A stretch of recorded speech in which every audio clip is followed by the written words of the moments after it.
Halo is an old series.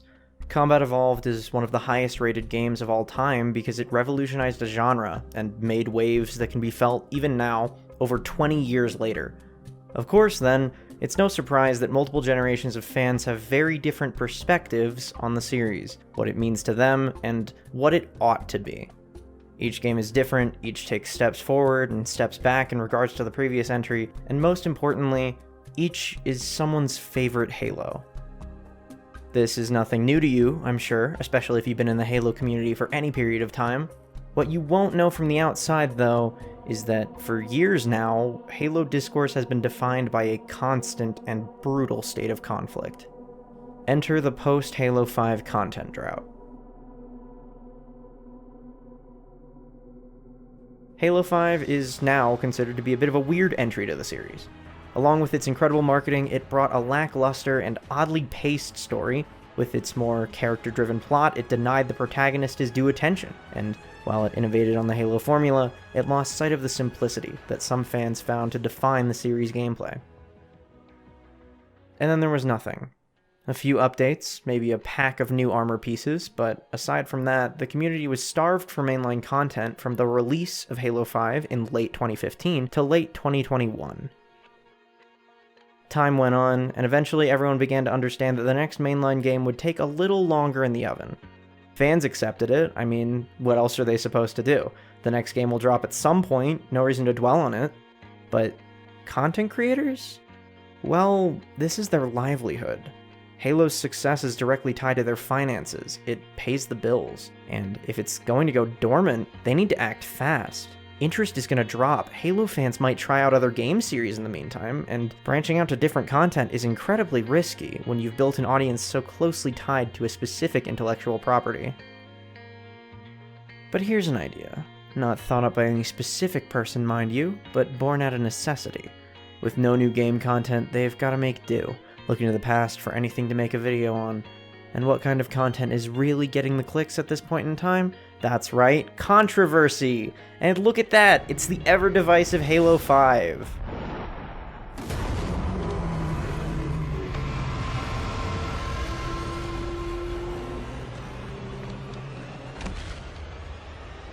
Chief, what's wrong?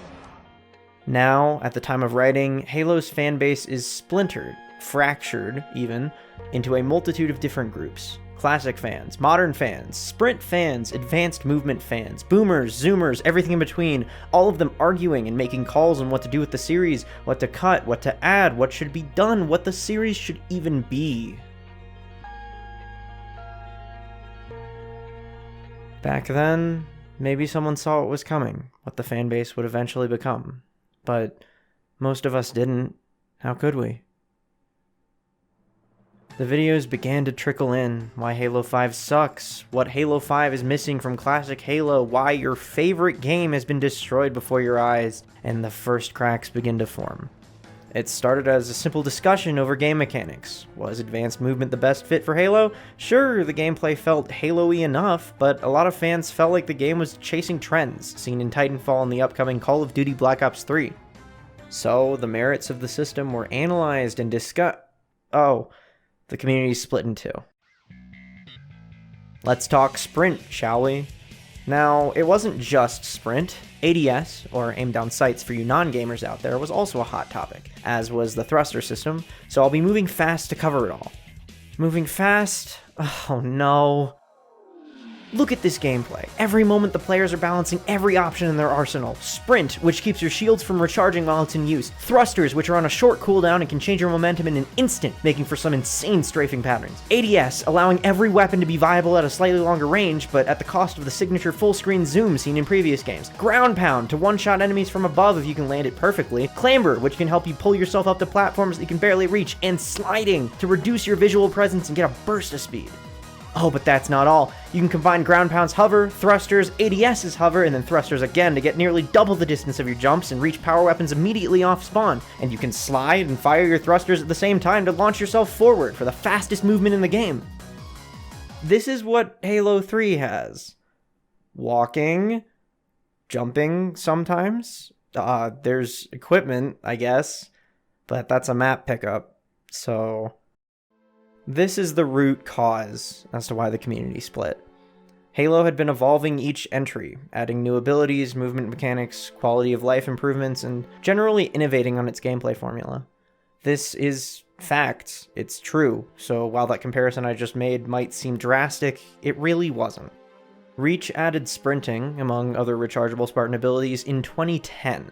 Halo 4 added it as a base part of your kit in 2012, still limited and fairly cumbersome, and brought in a massive amount of new Spartan abilities.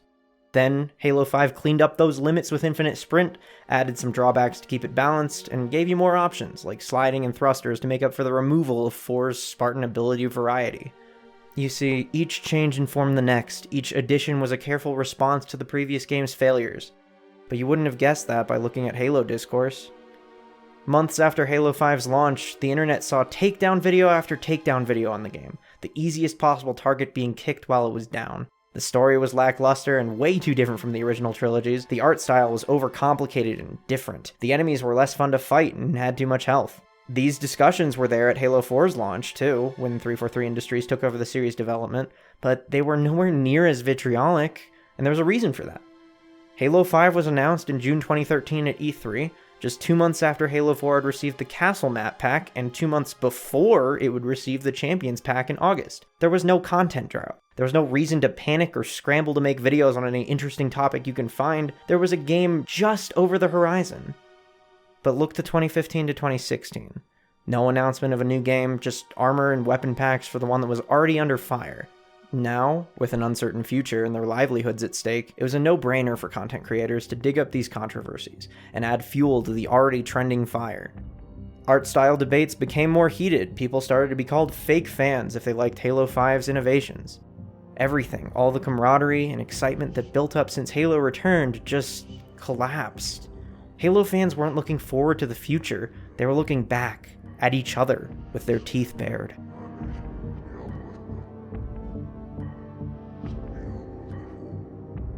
Two groups emerged out of the roaring flames of discourse: classic fans and modern fans. The classic group wanted a return to form, or at least what they felt was form. Halo 3, Halo 2, Halo CE. No sprint, no abilities, just run and gun goodness. The modern fans, on the other hand, were everyone else. A line was drawn in the sand in rigid absolutes. If you didn't want what was beginning to be referred to as classic Halo to come back, you were a modern fan. A traitor to the series, an uninformed child, maybe even just an idiot, depending on who was talking about you. This was what was caused by the incessant panicked beating of the dead horse that was Halo 5. A mob of fans who had for months been talked to as victims told that Halo had been stripped from them. It wasn't their game anymore. It belonged to those kids, the ones who like moving slightly faster and having more options in gunfights. This us versus them mentality only grew with each passing week as we enter the next phase of the community's decay.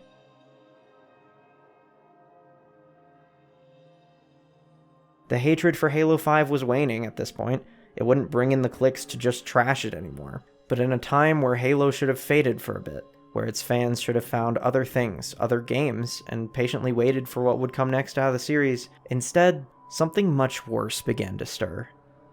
The damage had been done, and it was, to some, marvelous. The community didn't wither into hibernation, no, it grew into a hungry monster as eyes finally turned towards the future, lurching forwards while carrying a dead weight wrought from the past. That weight was classic Halo. Not the games themselves, but what they now represented. The irreparable rift within the community, torn further apart through a cycle of hatred that was now beyond anyone's control.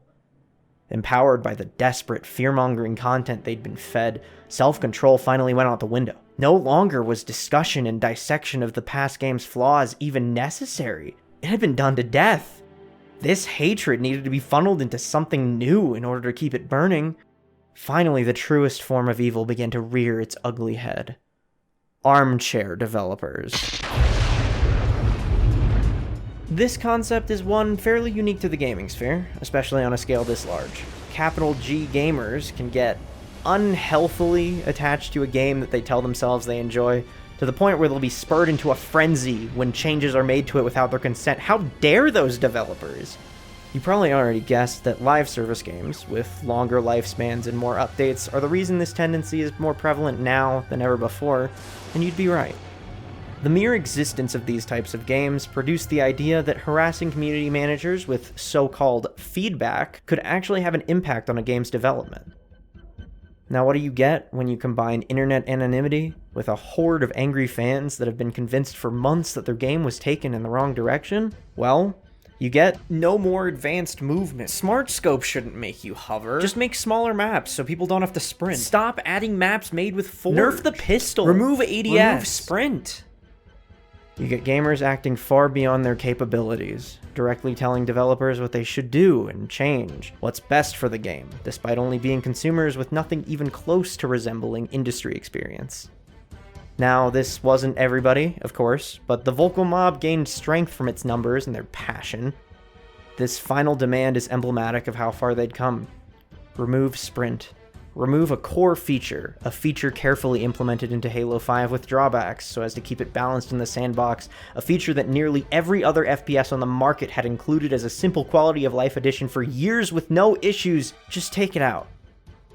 I'm not here today to take a stance on whether that would have been the right thing to do. No, I'm here to say right now, on behalf of everyone capable of respecting the developers who work day and night, braving crunch time and time again to give us our favorite gaming experiences, that this behavior is unacceptable. Overwatch director Jeff Kaplan would eventually tell the gaming community at large how to give good criticism, encouraging players to say that a character feels too strong, that a weapon isn't fun to use, to talk about their experiences and gut feelings about how the game feels. This is fundamentally different from calls to nerf an aspect of the game, because fixing a balance issue is never that simple. A weakened character can leave a gaping hole in the meta, which may end up being filled by an absolutely unstoppable challenger with no counter.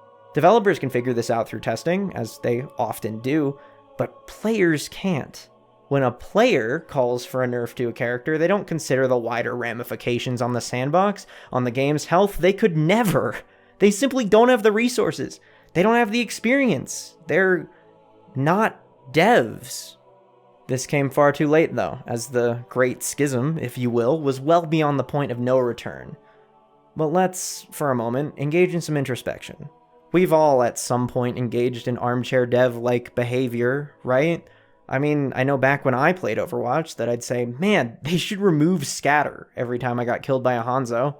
But there's a difference between someone making a joke in the relative privacy of an Xbox Live party and someone speaking out publicly, making a definitive statement that the devs should have done something different with their game. They should have made Spartan abilities map pickups. They should have left Clamber out entirely. They should have removed sprint. This kind of discourse leads to the same escalation we've seen time and time before at this point. People think they're better than the game designers, which leads to direct harassment of developers. And then the death threats. Now, not everyone gets to that point, no. Even among the group of classic fans we've talked so much about, there were many non-combative people who were truly fans of the series, who made their own opinions. They just didn't really like the direction Halo was going, but they didn't make a fuss. They didn't shout proposed gameplay changes through a megaphone outside 343 Industries headquarters. They just played classic Halo. They had fun, while the vocal minority rioted in the forums and screamed on Twitter. But we can all see why this happened, right? Desperate content creators found a way to keep their traction in an uncertain time. They didn't care what repercussions resulted from their actions, and the community split into a raging beast.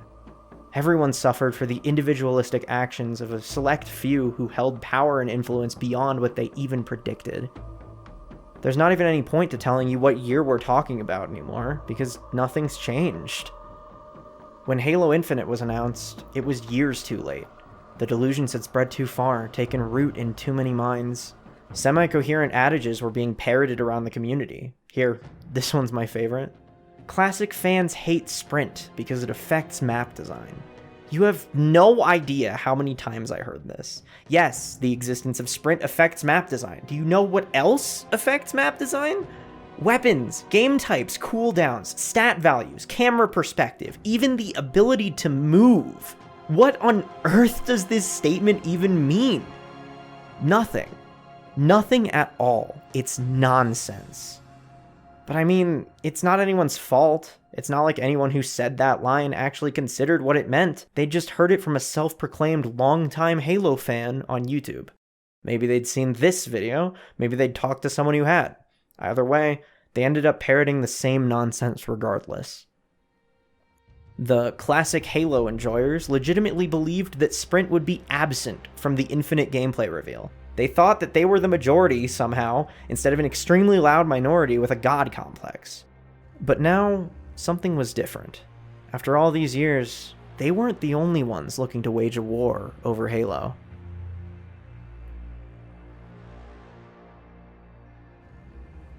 The console wars. What a time! When children of all ages are able to turn on notifications for the rival corporation's Twitter account just to post L ratio.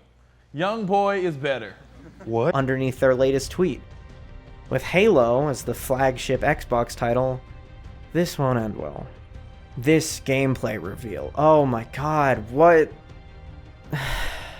You've got excited Halo fans who love how the game looks and can't stop gushing about the Elite designs.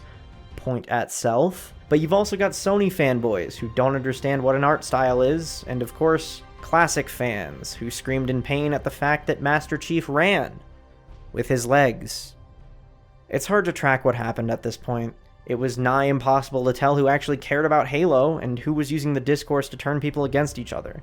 There were Sony fans arguing about Sprint. They didn't care about Sprint. They didn't even know Halo 5 had advanced movement.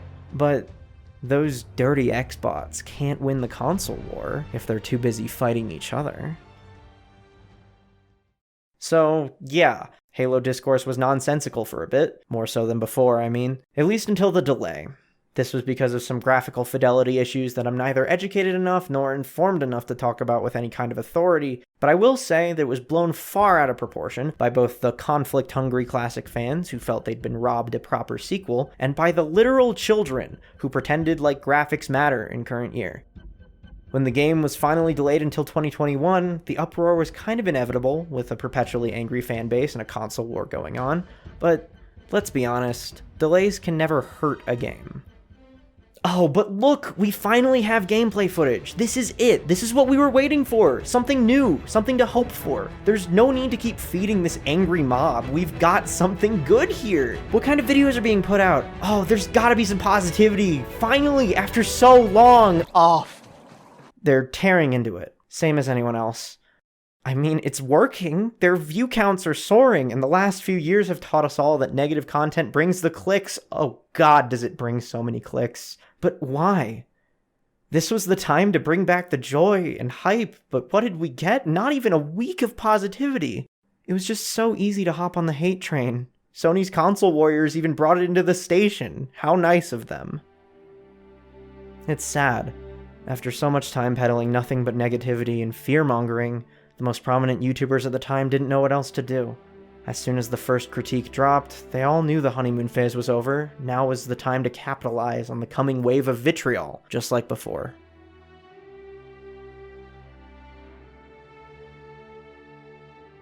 There's not much left to talk about. You've absolutely noticed at this point that I've tried to not show specific problematic videos, because I know that if I do, I'll be literally burned alive. Like, look at my sub count, dude. But there's one event that I do want to show, that I really think is necessary for people to remember, because it's a textbook example of an attempt to create what I like to call artificial outrage. This thumbnail. It trended on Twitter and Halo circles for a day or two, and it's from a video by Late Night Gaming about the Halo Infinite technical preview. Now, what's important to note about this preview session in particular is that while it was open to more people than the previous round near the end of July, it was still private. Fans that weren't exceptionally tuned into current events would probably not be signed up for Halo Insider before the deadline and wouldn't get a chance to play. So, what kind of content did they have to consume? Blatant misinformation! Remember, the vast majority of the Halo community didn't get to join in on this preview, so when they see this image and are told that this is what the flight's outline system looks like, they have nothing, no experience to tell them that this is an exaggerated, dishonest representation of the game's HUD. But it's just a thumbnail, right? Some people interjected, including Late Night himself, when he so bravely put a small account on blast just because they called him out on it. It's meant to grab people's attention in the sidebar of recommended videos, and while its heavy editing definitely shows a lack of skill in visual design, that doesn't mean it's malicious, per se. Too bad it's not just the thumbnail. Halo Infinite is getting rid of red versus blue, and I'm not the biggest fan. Not even 3 seconds in. This is a shot taken from the Halo Infinite multiplayer reveal trailer, so it's not even an in-game screenshot, despite being presented as one. That's not to mention the thick lines plastered all over the Spartans, which brings us to the main problem with this video. Its argument that Infinite's HUD goo, HUD goo, HUD goo, HUD goo, HUD goo, HUD goo, HUD goo, HUD goo, HUD goo, HUD goo, HUD goo. HUD goo is a problem is supported almost entirely by manufactured, misleading evidence. Don't believe me? Well, here's the stats. This is the time taken up by doctored images, while this is the time that actual Halo Infinite gameplay footage is shown on screen. And you know what's worse? Out of that measly 1 minute and 34 seconds of gameplay shown, most of it is either low quality, clearly bugged footage of gameplay with no outlines at all, which is of course used as evidence that the outline system causes confusion, despite the confusion being caused by the absence of outlines, since the outline system is not even present in the clip. And then, of course, it's shown for the briefest of moments so viewers don't have a chance to realize that the actual game looks nothing like what they've been shown throughout the video. Why am I not surprised? Multiple times throughout the video, the viewers asked, who's in front of who, while staring at a mess of poorly drawn lines over a previously HUD-less scene. Well, it's not much of an answer, but Twitter did step up with a response. Late Night and his mess of a video were finally seen for their true intentions, to spread misinformation and capitalize on sensationalism. Late Night's response was, unsurprisingly, to quote retweet to his audience, saying that it's just a thumbnail, but as we've previously discussed today, this is simply not true, and he would have known that, since he was the one who made the video. All this might have already convinced you that the content was made as deliberately misleading sensationalism, but if you're still on the fence, here's the final nail in the coffin. When confronted in the replies over his dishonest, exaggerated mock-ups, Late Night replied that he didn't even notice, suggesting that his willful misrepresentation was somehow evidence that the problem was genuine, instead of having been manufactured for content. This is the artificial outrage that has for years destroyed the Halo community. A supposed problem misrepresented in an attempt to disingenuously spur the more volatile groups of the community into action and anger, with no consideration given to where that anger will be directed. The video's unlisted now, maybe out of shame, maybe as a bit of a business move to bury controversy and hide it from the prying eyes of the public. But I watched it, and while I agree its message and nefarious purpose should be locked away from the uninformed public's access, I don't think it should be forgotten. No. This should be remembered, not only as a reminder that standing up against sensationalism and manufactured controversy is possible, but also to keep our community's figureheads in check, lest they try something like this again. And now, finally, after all this time, we've reached Halo Infinite. The game's, and to some extent the series' future, is unclear. Even with a new game out, we're already seeing the brutally honest critiques, the hit pieces, and of course the petty misrepresentation of the game, all to cash in on those contrarian clicks. So-called fans in their echo chambers have already started demanding substantial changes to core game systems, crossplay, weapon functionality, demanding content to be added, demanding content to be removed, directly accusing the game's staff of gaslighting? For simply communicating their process and putting armchair devs in their place? This isn't a video on Halo Infinite. In fact, I never wanted it to be. This is simply a record, a historical time capsule with one purpose in mind, to never let us forget the sins of the past. Maybe it's too late. Maybe the damage has grown deep enough that echo chambers like the Halo subreddit will continue churning out sensationalists until the end of time. But maybe not. Maybe it doesn't have to be like this.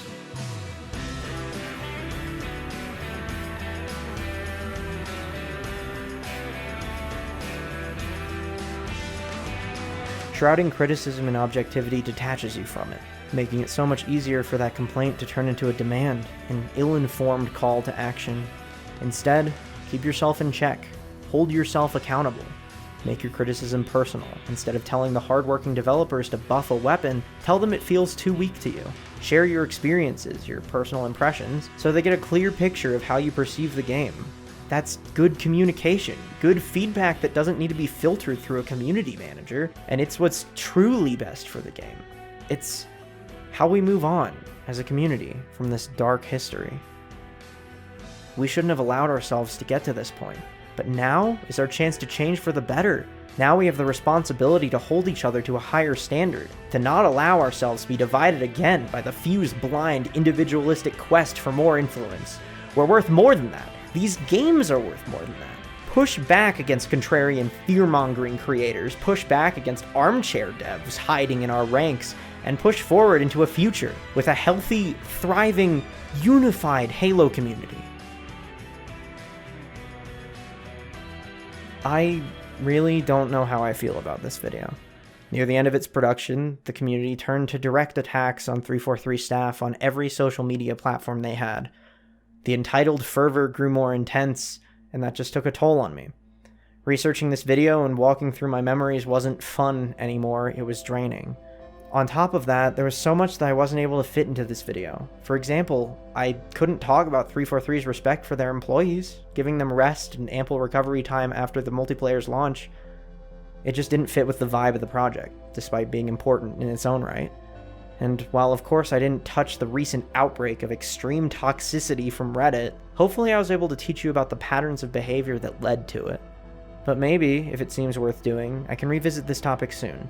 We can take another look into the gnashing maw of the Halo community. Regardless, throughout this video you've no doubt picked up on the fact that I'm a very opinionated game design student, but did you also know that I'm a streamer? Yes! That's right, you too can hear my wildly biased takes live at the Twitch link in the description below. And if it catches your eye, maybe join my Discord server to talk to me directly, or check out my TikTok for streamer tips. Anyways, thank you for watching this project. Take care of yourselves, and I hope to see you all soon.